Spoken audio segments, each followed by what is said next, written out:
እግዚአብሔር አሁን ሌሊት ተነስታችሁ ጸልዩ የሚለን እኛ እንቅልፋተን ስንሰቃይ ደስ ብሎት አይደለም። ከእንቅልፍ ይልቅ እኔን ትመርጠኛለህ ወይ ነው ጥያቄው። ከእንቅልፍ ጣዕምና ከኔ ማንን ነው የምትመርጥ ነው። በምንወዳቸው ነገሮች እግዚአብሔር እኛን ይፈትነናል። ከኔ ይልቅ ማንን ትመርጣለህ ነው። እግዚአብሔር ጾም የሚለው ሲርበን ደስ ብሎት አይደለም። ከምግብ ይልቅ እኔን ትመርጠኛለህ ወይ ነው። ምርጫችንን ለመፈተን ነው። እሱን ለማየት ነው፣ ሌላ አይደለም። ከቃሉ ጋር ናችሁ። እግዚአብሔርን ማስቀደም በአብርሃምን ደግሞ ፈተነው አይደለም? እግዚአብሔር አብርሃምን በሶስት ፈተና ነው የፈተነው። እንደምታውቁት አብርሃምን የመጀመሪያው ከሀገርህና ከዘመዶች ተለይተህ ምን በል ነው ውጣ። ይሄ ማለት ነው ከሀገርህ ይልቅ እኔን ትወደኛለህ ወይ ማለት ነው ጥያቄው። ከሀገርህ እኔን ትመርጣለህ ማለት ነው። እግዚአብሔርን ማስቀደም። አሁን ዛሬ እግዚአብሔር ያሳያችሁ፣ ክርስቶስ ያመልክታችሁ። አብርሃም ሳያውቀው ከሀገር አስበልጦ የወደደውን አምላክ እኛ ግን በቁርባን አውቀነው እንኳን ሀገራችን እየበለጠብን ነው። ሙቶልን አውቀነው፣ ደሙን አፍሶልን አውቀነው፣ ስጋውን ቆርሶልን አውቀነው አሁንም ሀገር ይበልጥብናል። አይገርማችሁም? ዘረኞች ነን። ከእግዚአብሔር ሀገር ይበልጣል? በፍጹም ነውር ነው። ሀገር እግዚአብሔርን ይተካል? ይሰጣል? ሀገር ቢጠፋ ከእግዚአብሔር ይጠጋሉ፣ እግዚአብሔር ቢርቅ ከማን ይጠጋሉ? መጠጊያችን እግዚአብሔር ነው። ሰፊ እጅ አለው። አንተ እግዚኦ አቅደምከ ሳረሮታ ለምድር ወግብረ ደዌ ከማንቶ ሰማያት ማንቶሰ ይታጎላ ወአንተሰ ትሄሉ። አንተ ቀጥንት ምድርን መሰረት፣ ሰማያትም የእጅ ስራዎች ናቸው። እነሱ ያልፋሉ፣ አንተ ግን ትኖራለህ፣ መንግስትህም ከቶ አያልፍም ብሏል ቅዱስ ዳዊት። ከእግዚአብሔር ይልቅ አገርን አስበልጠን አገር ጠፍቶ እግዚአብሔር ብቻ ሲቀር ከማን እጅ እንጠጋለን? አገር ጠፍቶ እግዚአብሔርና እኛ ተፋጠን ፊት ለፊት እንቆማለን። አገር አያዋጣም፣ የሚያወጣ እግዚአብሔር ነው። አብርሃም ከሀገሩ ይልቅ እግዚአብሔርን አስቀደመ። እግዚአብሔር ደግሞ ከሰማይ ይልቅ አብርሃምን አስቀድሞ መጣ። አብርሃምን ፍለጋ አብርሃም ከሀገሩ ይልቅ እግዚአብሔር በልጦበት አገሩን ጥሎ እንደወጣ እግዚአብሔር ከሰማይ ዙፋኑ ይልቅ አብርሃም በልጦበት ሀዲጎ ተሳወተ ሳተ ነገደ ቆመ ማእከለ ባሕር በ99 ነገደ መላእክት የሚታጀብ ጌታ ርቃኑን ለአብርሃም ሲል በውሃ መካከል ቆመለት። አብርሃም እንደመረጠው እግዚአብሔርም አብርሃምን መርጦ መጣ ፈልጎ። ከመላእክት ልልና ይልቅ የሰው ልጅን ውድቀት ስቦት እግዚአብሔር ወደዚህ ምድር መጣ። የአብርሃም ምርጫው ይሄ ነው። ከዘመድ እግዚአብሔር፣ ከሀገር እግዚአብሔር ነው። መነኮሳት እኮ ዘመድን ጥለው የሚመንኑት ዘመድ ኃጢአት ስለሆነ አይደለም። ከዘመድ ይልቅ የማን ፍቅር ይበልጥብኛል ነው ነገሩ። የእግዚአብሔር ፍቅር ይበልጥብኛል። ከሀገር ይልቅ የእግዚአብሔር ፍቅር ይበልጥብኛል። እግዚአብሔር አብርሃምን ሌላኛ ፈተና ፈትኖታል። ኦሪት ዘጸአት ምዕራፍ 17 ከቁጥር 1 ጀምሮም እንደምናነበው አብርሃም ሆይ አለው። እንዴት ያለ ፈተና ነው! አሁን አብርሃም ሆይ አብርሃምን ሶስት ለሁላችን የሚቀሩ ፈተናዎችን እግዚአብሔር ምርጫ አቅርቦለታል። አንደኛው አብርሃም ሆይ ተገዘርልኝ የሚለው ፈተና ነው። ይሄ ማለት ካንተ ይልቅ እኔን ትወደኛለህ ሆይ፣ ይሄ ነው። ካንተ ይልቅ እኔን ትወደኛለህ። አሁን ቅድም ከሀገር ነበር፣ አሁን ደግሞ ከራስህ ሁሉ ደግሞ ይልቅ እኔን ትወደኛለህ ሆይ ነው። ቁሰልልኝ ነው። ቁሰልልኝ።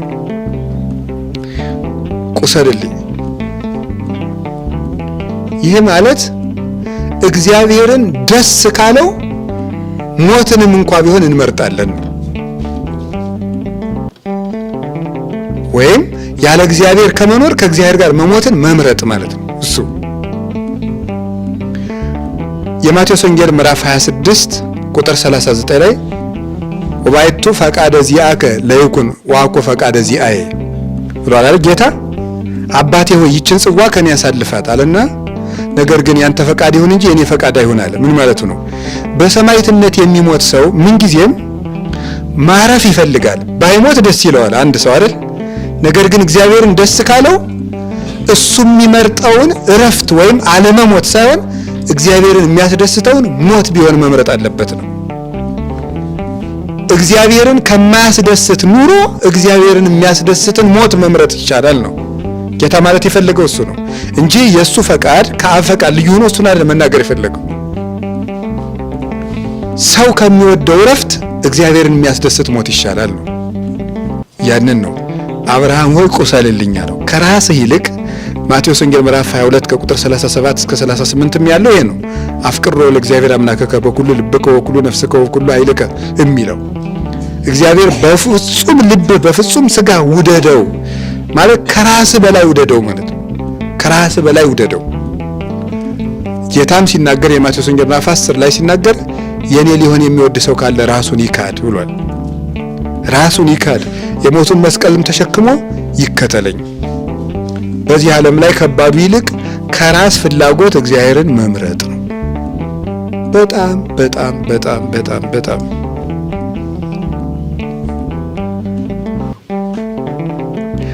ጾም ይሄ ነው፣ ሌላ አይደለም። ጾም ቅድም እንዳልኳችሁ ነው። ስጋ የማንበላው ስጋ በጾም ጊዜ ስጋ የማንበላው በግና ፍየል ኃጢአት ስለሆኑ አይደለም። ስጋ በጣም ስጋ ስለሚወድ ከምትወደው ወጥ ይልቅ እግዚአብሔርን ተወደዋለህ ወይ ነው። ምንም ነገር አይደለም፣ ሌላ እንደሱ ነው ነገሩ።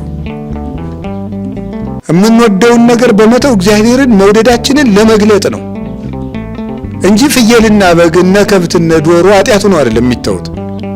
እግዚአብሔርን ከምንወደው ምግብ በላይ እንመርጠዋለን ወይ? ያን ነው የተፈለገው። ከቃሉ ጋር ናችሁ።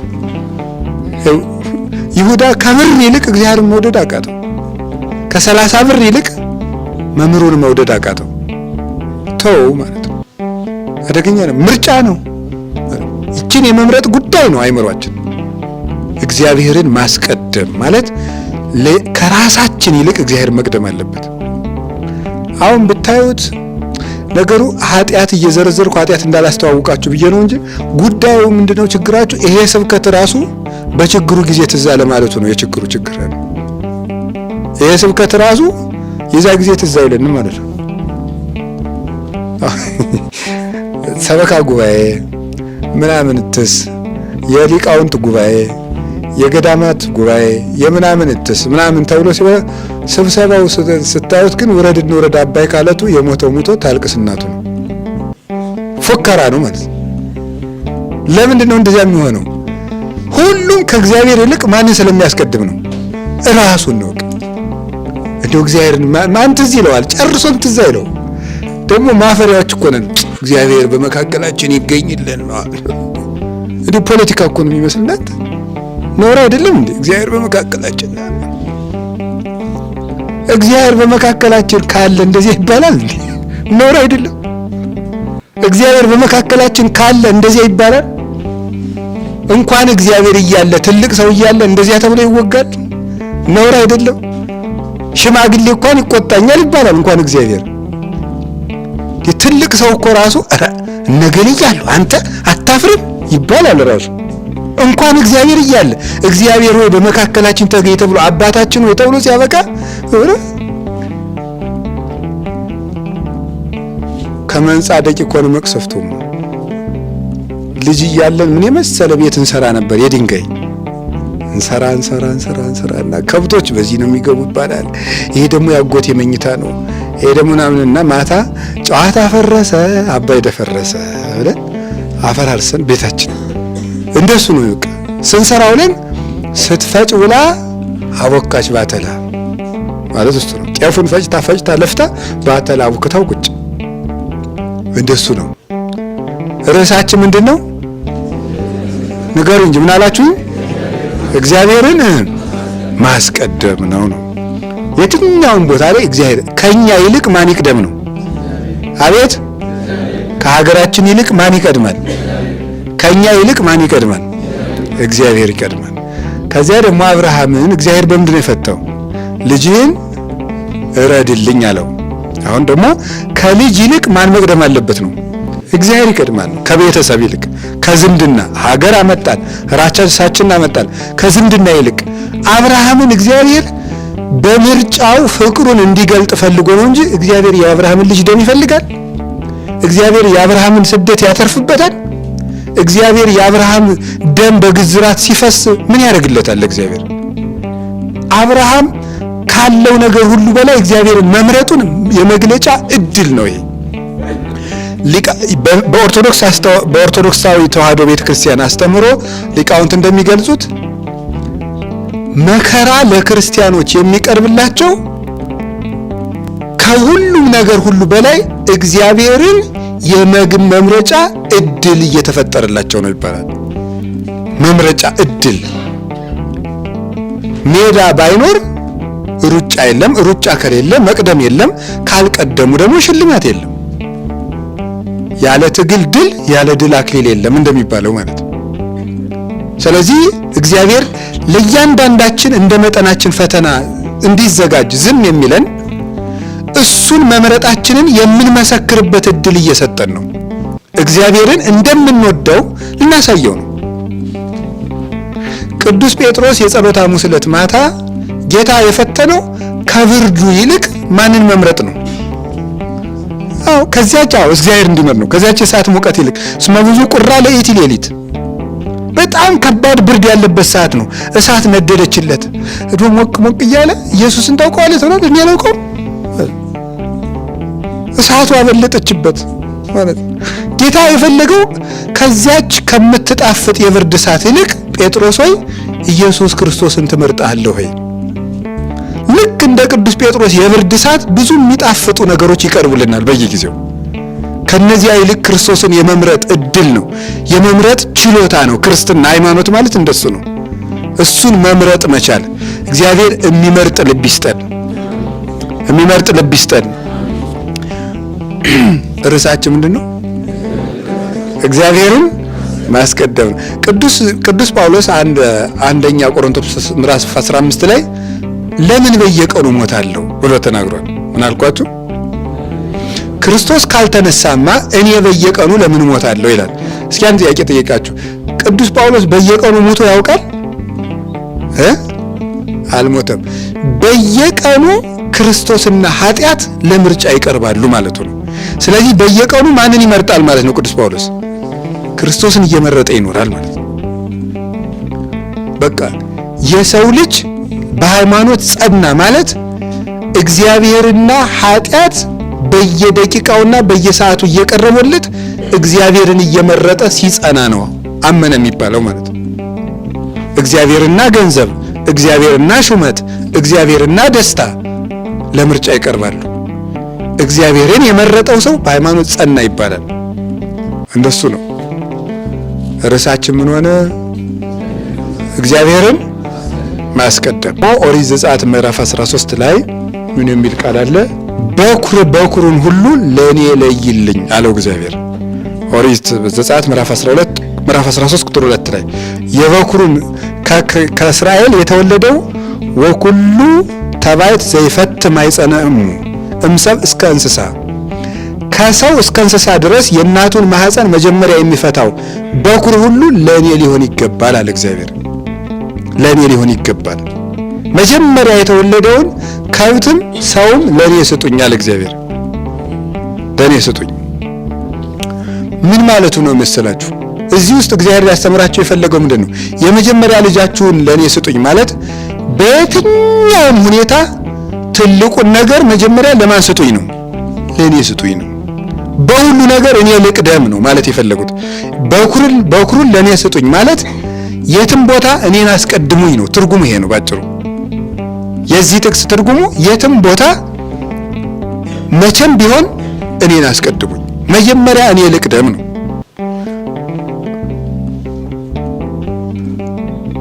እንደገና ደግሞ ሕይወት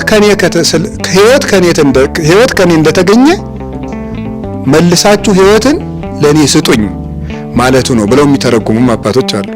ሕይወት ከኔ እንደተገኘ ልጁን የሰጣቸው ማን ነው? ሕያው ልጅ መጀመሪያ የሰጣቸው ማን ነው? እግዚአብሔር ነው። ሕይወትን ከኔ እንደወሰዳችሁት ለኔው ስጡኝ፣ እናንተ አታበላሹት ማለት ነው። እኔው ልምራው ማለት ነው። እኔው ልምራው። ልጆቹን እኮ ስጡኝ ሲል እግዚአብሔር ጠምዶ ያርሳቸው፣ ለእግዚአብሔር አይነግዱለት፣ እኔ ልምራቸው ስጡኝ ማለቱ ነው። በኩር የተባለ ልብ ነው፣ ልባችሁን ስጡኝ ማለቱ ነው ብለው የተረጉሙ ሊቃውንትም አሉ። በኩር ማለት አለቃ የበላይ ማለት ነው፣ የመጀመሪያም ማለት ነው። ስለዚህ የሰው ልጅ ዋና አካሉ ልቡ ነው። ልባችሁን ለኔ ስጡኝ ማለቱ ነው።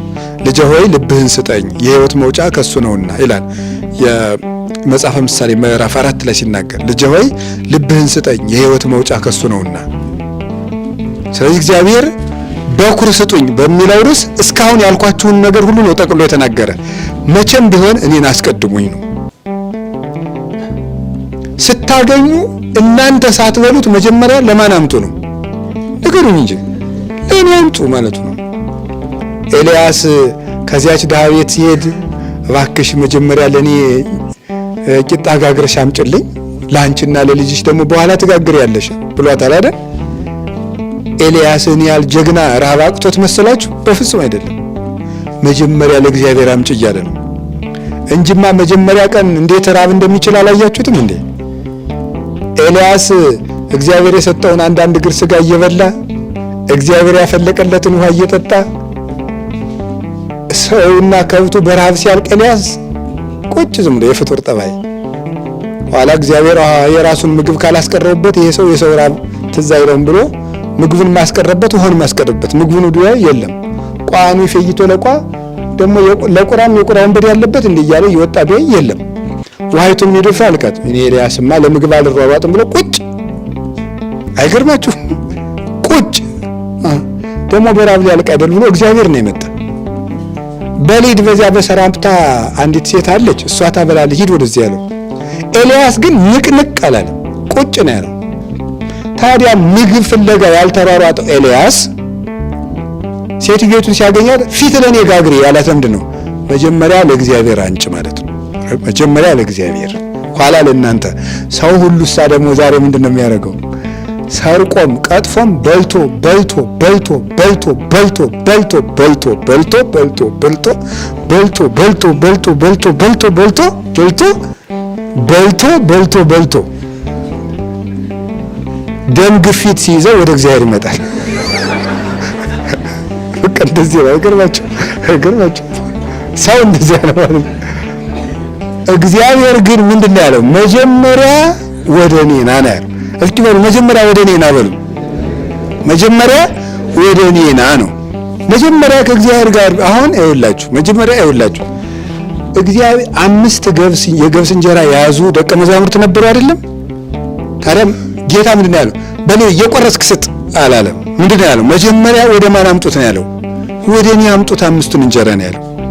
ከዚያ በኋላ ከሱ እጅ ከደረሰ በኋላ ግን ስጡት ሲል ከእግዚአብሔር እጅ ደርሶ የተመለሰ ገብስ ግን 5 ነበር። 12 ቅርጫት አጥግቦ ተሰበሰበ።